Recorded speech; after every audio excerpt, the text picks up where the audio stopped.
Hello दोस्तों, स्वागत है आज के मेरे इस वीडियो में। आज हम देखने वाले हैं वार्षिक परीक्षा 2023 का। ये हिंदी का पेपर है, सामान्य हिंदी कक्षा 11, और ये पूर्णांक 90 था इसका, और समय इसका 3 घंटे था।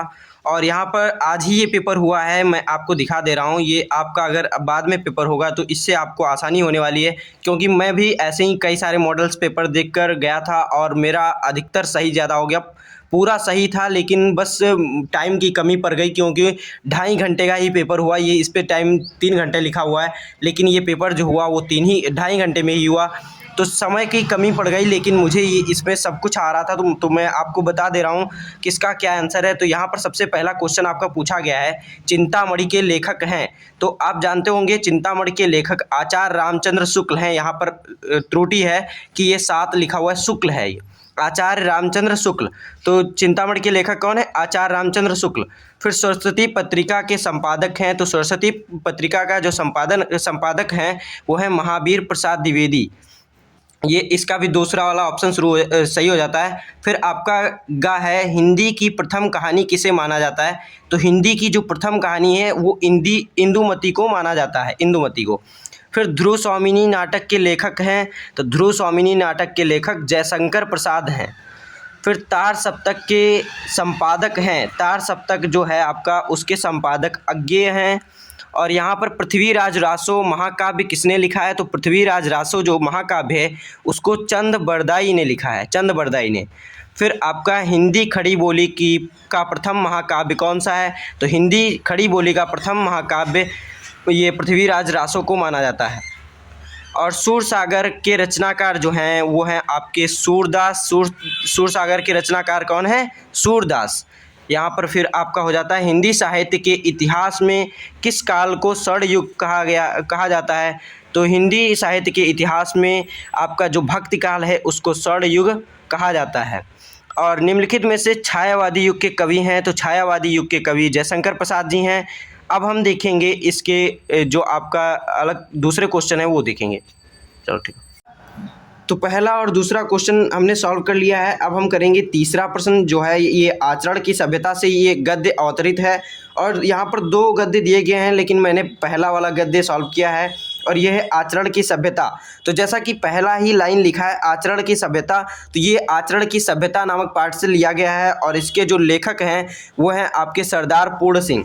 और यहाँ पर आपका क्वेश्चन पूछा गया है, उपर्युक्त गद्यांश के पाठ और लेखक का नाम लिखिए। तो पाठ का नाम आचरण की सभ्यता और लेखक का नाम सरदार पूर्ण सिंह हो जाता है। फिर आप रेखांकित अंश की व्याख्या कीजिए। तो नम्रता, दया, प्रेम और उदारता सब सभ्याचरण की भाषा के मौन व्याख्यान है। तो इसका आपको व्याख्या करना था, ये मैंने कर दिया था। और यहाँ पर आपका है ये आचरण कब प्रकट होता है, गद्यांश के आधार पर स्पष्ट कीजिए। तो आपका जो आचरण है वो कब स्पष्ट होता है, इस गद्यांश के माध्यम से आपको स्पष्ट करना है। तो यहाँ पर दिया गया है कई जगह पर निघंट श्वेत पात्रों वाला होता है, यहाँ पर इसी में आपको निकलेगा नम्रता और दया, प्रेम, उदारता। और इसके ऊपर है आपका मृदु वचनों के निष्ठास से आचरण की सभ्यता का मौन रूप खुली हुई है। तो किससे प्रदर्शित होता है? तो मृदु वचन के निष्ठास से, मिठास से होगा, आपको ये निठास नहीं होगा। तो उससे आपका जो ये सद आचरण है उसका आधार स्पष्ट होता है, मतलब वो प्रकट होता है। फिर सभ्याचरण कैसा गुण है? तो सभ्याचरण अच्छा गुण है, और इसमें ये चीज़ें होती हैं, ये आप बता सकते हैं। फिर निघंट और चिरस्थ शब्द का अर्थ बताना था। तो निघंट यहाँ पर लिखा गया है, तो इसका मतलब होता है ना घटने वाला। और या चिरस्थ मतलब कि चिर स्थायी, यहाँ पर चिरस्थ नहीं, चिर स्थायी माने कि हृदय में बस जाने वाला, चिर स्थायी, चिर में स्थायी हो जाने वाला। फिर आपका ये दूसरा पद्य है और मतलब गद्य है, तो यहाँ पर इसको मैंने सॉल्व नहीं किया था। अब ये आपका चौथा प्रश्न है, बिन गोपाल बैरन भई कुंजे तब बोल बैलत लगती बन शीतल। ये देखिए गलत लिखा हुआ है, तो यहाँ पर थोड़ा सा त्रुटि वाला ये क्वेश्चन पेपर है, ज़्यादा सही पेपर नहीं था, लेकिन ये पेपर इस तरीके से आपके पास भी पेपर पूछा जा सकता है। और इसमें यहाँ पर आपको जो अंडरलाइन क्वेश्चन वो रेखांकित अंश की व्याख्या करना है वो भी नहीं था, लेकिन बताया गया था स्कूल में कि यह उधो यहाँ से यहाँ तक का आपको ये रेखांकित अंश की व्याख्या करनी थी। तो ये मैंने कर दिया था। अगर आपको इसका संपूर्ण सॉल्यूशन चाहिए तो आप कमेंट बॉक्स में लिखिएगा और मैं इसका संपूर्ण सॉल्यूशन कॉपी पर लिख करके आपको दिखा दूंगा अगली बार, क्योंकि कल मेरा इंग्लिश का पेपर है तो उसको भी मैं आगे दिखाने वाला हूं। तो इसलिए मेरा चैनल सब्सक्राइब कर लीजिए और आगे के वीडियो आने वाले जो हैं वो आपको जल्द से जल्द मिल जाया करें। तो यहाँ पर आप देखेंगे गोपियों को कृष्ण की अनुपस्थिति में कैसा लगता है, ये सब उसी के प्रश्न हैं। आपका पद्य से जो लिया गया है उसके प्रश्न हैं।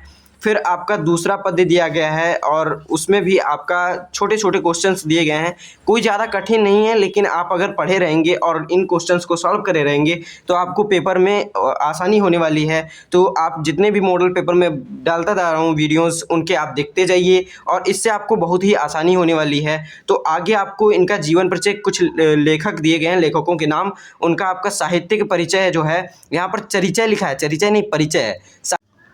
तो यहाँ पर आपका ये पद्य से चौथा प्रश्न जो था उसके अथवा में एक और प्रश्न यहाँ पर दिया गया है, जब मैं था तब हरि नहीं, अब हरि है मैं नहीं।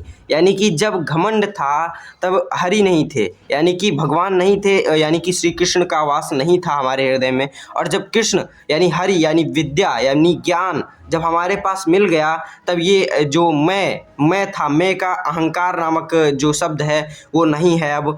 और सब अंधियारा मिट गया जब देखा माँ है, ये गलत थोड़ा सा लिखा है, यहाँ पर कई सारी त्रुटियां हैं। तो इसको देखते हुए आपको इनका बना करके अनुवाद कर देना था, मतलब व्याख्या कर देनी थी। तो ये जब कृष्ण यानी उनका साथ जब मिल जाता है हमको, तब सारा अंधियारा जो होता है वो मिट जाता है। और इसको देख कुछ दिया गया है, इसके बारे में ज़्यादा मैंने भी नहीं पढ़ा है, लेकिन यहाँ पर उपयुक्त पद्यांश का संदर्भ लिखिए, ये सब आप लिख सकते थे। संदर्भ ये आपका कबीर का ये पद है, ये साखी से लिया गया है कबीर के। और यहाँ पर इनके बारे में छोटे छोटे क्वेश्चंस हैं, तो इनको आप आसानी से कर सकते हैं। लेकिन अगर आप कमेंट करेंगे कि आपको ये क्वेश्चन पेपर पूरा सॉल्व चाहिए, तो मैं आपके लिए कॉपी पर सॉल्व करके आपको दिखा दूंगा और आगे की वीडियो में मैं अच्छी तरीके से बता भी दूंगा किस तरीके से होता है हर एक एक शब्द का, और सही सही जो भी आपके प्रश्न हैं उनको मैं बता दूंगा। तो अगर आपको अगर इसका सॉल्यूशन चाहिए तो आप कमेंट बॉक्स में लिख सकते हैं। और यहाँ पर सभी आगे के होने वाले क्वेश्चंस पेपर जो क्वेश्चन हो मतलब पेपर होने वाले हैं, उनका मैं सभी का वीडियोस आगे आने वाले वीडियोस में डालने वाला हूं। तो यहाँ पर आगे का क्वेश्चन जो दिया गया है, निम्नलिखित लेखकों में से किसी एक लेखक का साहित्यिक परिचय, चरिचय नहीं परिचय देते हुए उनकी कृतियों पर प्रकाश डालिए। तो इसमें भारतेंदु हरिश्चंद्र, महावीर प्रसाद द्विवेदी, सरदार पूर्ण सिंह, डॉक्टर संपूर्णानंद। तो आपके जो इस बार सिलेबस है उसमें चार ही लेखक हैं और चारों का आ गया, यानी कि किसी एक का अगर आप याद कर लेते हैं तो आपका काम हो जाएगा। तो भारतेंदु हरिश्चंद्र का भी याद कर सकते थे और यहाँ पर सरदार पूर्ण सिंह का भी। तो ये इम्पॉर्टेंट है, इन्हीं दोनों को अगर आप को याद करना है तो दोनों में से कोई भी एक याद कर लेंगे, आपका काम हो जाएगा। फिर निम्नलिखित कवियों में से किसी एक कवि का साहित्यिक परिचय देना था। तो यहाँ पर आपका ये जो है साहित्यिक परिचय और उनकी कृतियाँ, तो कबीरदास, तुलसीदास और सूरदास बिहारी, इन चारों में से कोई एक कर देना था। तो ये भी चारों बहुत ही आसान है क्योंकि आप 10 में इसको कर चुके हैं, कक्षा 10 में। फिर बलिदान कहानी का जो सारांश है वो आपको लिखना था। तो बलिदान कहानी अगर आपने पढ़ा है तो वहाँ से आप उसका बलिदान कहानी का सारांश भी कर सकते हैं। और ये आपका बहुत ही आसान है, बस 1-2 बार कहानी आप अगर अच्छे से पढ़ लेते हैं तो बहुत ही आसान है। मुझे ये पूरा कहानी एक एक शब्द इसका याद है, लेकिन टाइम आज कम होने के कारण इस प्रश्न को मुझे बहुत ही छोटा करके करना पड़ा। आंसर इसका लिखा हूँ बहुत कम, इसके लिए बहुत मुझे बुरा लगा। और आन का मान ये भी नाटक मुझे अच्छी तरीके से एकदम याद हो गई थी, और लेकिन इसको भी बहुत कम जगह में ही मुझे करना पड़ा क्योंकि लास्ट के 15 मिनट में ये क्वेश्चंस मैंने अटेम्प्ट किए जो एकदम। अब यहाँ पर आपका अगला जो प्रश्न है वो है संस्कृत खंड से। यहाँ पर आपको निम्नलिखित अवतरण का संदर्भ सहित हिंदी में अनुवाद करना था और इसमें ये भारत से स्वतंत्रता आंदोलन ये जो है ये आपका प्रयागा नामक चैप्टर से लिया गया है और यहाँ पर इसका पूरा हिंदी अनुवाद करना था। और ये भी बहुत ही आसान है, एक बार बस इसको आप पढ़ लीजिए और इसका एक अनुवाद आप कहीं से भी पढ़ लीजिए, वो बहुत ही आसान है। बस एक बार आप अगर पढ़ लेंगे तो समझ में आ जाने वाली चीज़ें हैं, क्योंकि बहुत अच्छा है। भारतस्य स्वतंत्रता आंदोलन से इदम नगरम प्रधान केंद्रम अस्ति, यानी कि ये जो है नगर, प्रयाग जो नगर है आपका, ये भारत के स्वतंत्रता आंदोलन का प्रधान केंद्र है। श्री मोतीलाल नेहरू, महामना मदन मोहन मालवीय और आज़ाद दो उपनामक, यानी कि आज़ाद उपनाम वाले जो चंद्रशेखर हैं, अन्य 4 स्वतंत्रता मतलब कि अन्य स्वतंत्रता संग्राम सैनिक जो हैं वो यहाँ से ही अपना जो आंदोलन है उनका संचालन किए थे। और ये इस तरीके से इसका हिंदी अनुवाद आप कर देंगे, बहुत संक्षिप्त करिएगा। इसका डायरेक्ट आपको कोई भी व्याख्या नहीं करनी होती है, और डायरेक्ट इसका जो भी आपका संस्कृत में लिखा है उसको डायरेक्ट शुद्ध हिंदी में लिख देना होता है, वही आपका अनुवाद हो जाता है। फिर इसका आपका दूसरा भी दिया गया है, ये हिमालय पाठ से लिया गया है, और इस तरीके से इसका संदर्भ भी लिख सकते हैं, और ये भी संदर्भ इसका लिख सकते हैं। फिर यहाँ पर आपका ये तीसरा ये खा इसी में से श्लोक का दिया गया है, ईशावास्यमिदं सर्वं यत् किंच जगत्याम जगत तेन त्यक्तेन भुंजिथा मा गृधा कस्य स्वेदम धनम।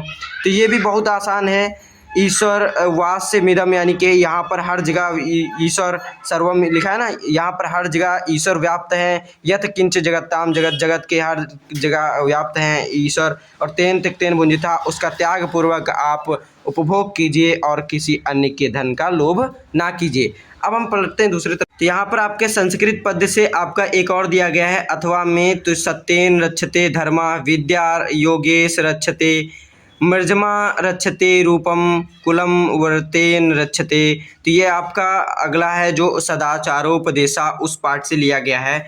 और इसका भी ये जो संस्कृत का हिंदी अनुवाद है वो भी बहुत आसान है। और फिर आगे आपका क्वेश्चन दिया गया है, निम्नलिखित मुहावरों और लोकोक्तियों में से किसी एक का अर्थ लिखते हुए वाक्य प्रयोग करना था। तो इसमें अंधे की लाठी यानी कि एकमात्र सहारा होना, आँख का तारा यानी कि अत्यंत प्रिय होना। तो यहाँ पर आप इस तरीके से इसका भी लिख सकते थे। फिर निम्नलिखित शब्दों ये देखिए यहाँ पर त्रुटि है, शब्दों का के संधि विच्छेद के सही विकल्प का चयन कीजिए। तो यहाँ पर हिमालय का संधि विच्छेद जो है आपका, ये टिक इसमें गलत लगा है, ये टिक आपका ये ना रह करके हिमाधन आलय रहेगा, हिमाधन आलय। फिर विद्यार्थी का संधि विच्छेद, तो विद्यार्थी का जो संधि विच्छेद है वो विद्याधन अर्थी होता है, विद्यार्थी।